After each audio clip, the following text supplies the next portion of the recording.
يا ترى كل الدول العربية عربية فعلا؟ طبعا انت قول السؤال تاني. أنا عايزة أقولك إن في دول عربية بنعدها من ضمن الدول العربية وموجودة في جامعة الدول العربية، لكن شعوبها ما بتتكلمش أصلا عربي. طب إزاي بقوا دول عربية؟ أنا هقولك.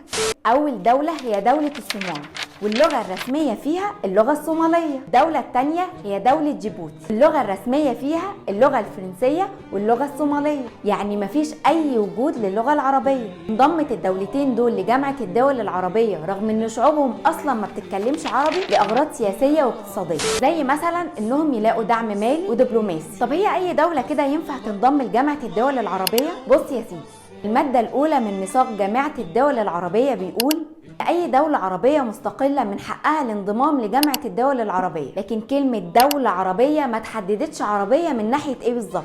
هل عربية اللغة ولا عربية العرق ولا إيه بالظبط؟